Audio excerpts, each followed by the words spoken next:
সেনা বৈঠকে ঘোষণা করা হলো যে অপারেশন সিঁদুর জারি থাকবে। এটা নিয়ে মন্তব্য আমরা করব না। আমাদের সেনাবাহিনী এবং ভারতবর্ষের সরকার, প্রধানমন্ত্রী যে সিদ্ধান্ত নেবেন আমরা ভারতবাসী হিসেবে সবাই সেটার সাথে থাকবো, সমর্থন করব, দায়িত্ব পালন করব। এটা আলাদা করে বলার কাজ আমাদের নয়। আমরা পুরো দেশের সঙ্গে আছি। 140 কোটি জনগণ ইন্ডিয়ান আর্মি এবং প্যারামিলিটারি ফোর্সের সঙ্গে আমরা দাঁড়িয়ে আছি।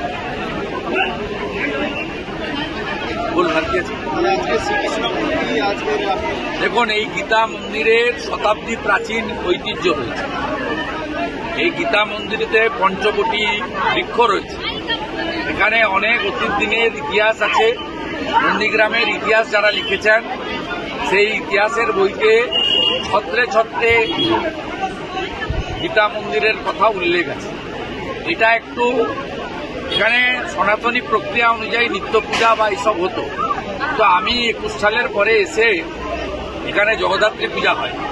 আমি জগদ্ধাত্রী পূজায় এসে দেখলাম যে জানকীনাথ মন্দির সেজে উঠছে, রেয়াপাড়া সিদ্ধিনাথজিউর মন্দির সেজে উঠছে, সিংহবাহিনী মন্দির সেজে উঠছে, বিভিন্ন জায়গায় হরিপুর, দাউদপুর, মহেশপুর, গোকুলনগর নানা সনাতনী প্রতিষ্ঠান সেজে উঠছে। এমনকি পুরুষোত্তমপুরের মঠও বিরাট জায়গা জুড়ে বাগান, পুকুর, প্রার্থনা কক্ষ, ঠাকুরের ঘর সব সেজে উঠছে চারিদিকে। আমার সব জায়গায় যাওয়া আছে। নতুন নতুন অনেক মন্দির উঠছে।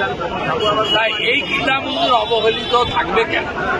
এখানে কিছু গ্রামের বর্ষিয়ার মানুষ তারা ধরে রেখেছিলেন, কিন্তু এখন আপনারা জানেন যে সকলের আর্থিক সংকট আছে, দাতার সংখ্যা কম এবং যে সামান্য দান পাওয়া যাবে তা দিয়ে কিছু হবে না।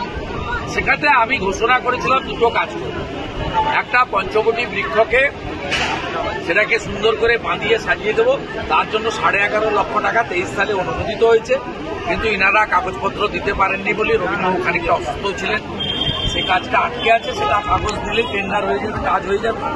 আর যেহেতু মন্দির বা মূর্তি সরকারি টাকায় করা যায় না, আমাদের সরকারি টাকা পারমিট করে না, সেই কারণে দীঘাতে কালচারাল সেন্টার হয়েছে, মন্দির হয় যেহেতু সরকারি টাকায়।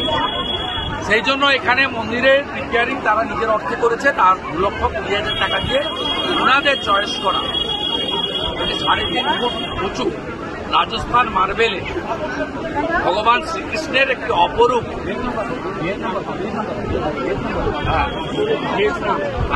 বিদেশি পাথর দিয়ে তারা করেছেন, রাজস্থানের শিল্পীরা বানিয়েছেন। সেই পাথরের অপরূপ মূর্তি একটা তৈরি হয়েছে, প্রতিষ্ঠা হয়েছে। আজকে একটি বিশেষ অনুষ্ঠান করে প্রায় সহস্রাধিক সনাতনীদের উপস্থিতিতে আমরা আরতি করে ঠাকুরকে সেখানে প্রতিষ্ঠা তাকে মানুষের কাছে প্রচারিত করলাম, যাতে সবাই আসে। এরপরে আরো দুটো কাজ আমাদের করতে হবে। একটা আজকেই ঘোষণা করে গেলাম, এখানে সন্ধ্যাবেলা অন্ধকার থাকবে না, সোলার আলো আমরা লাগাবো। উচ্চমানের সোলার আলো কয়েকটা বসিয়ে দেবো, যাতে সন্ধ্যাবেলা একটু আলোকিত থাকে। এটা পবিত্র জায়গা। আর তার পরবর্তীকালে যে 11.5 লক্ষ টাকার কাজ আছে শেষ হয়ে গেলে আমরা ইম্পিল্যাট থেকে অভিজিৎ বাবুকে অনুরোধ করে বাউন্ডারি ওয়ালটাও করি। আমাদের ভিডিও ভালো লাগলে লাইক এবং শেয়ার করুন। কমেন্ট সেকশনে গিয়ে জানান আপনাদের মতামত। আরও ভিডিও পেতে আমাদের চ্যানেল সাবস্ক্রাইব করুন এবং প্রতি মুহূর্তে খবরের আপডেট পেতে প্রেস করুন বেল আইকন।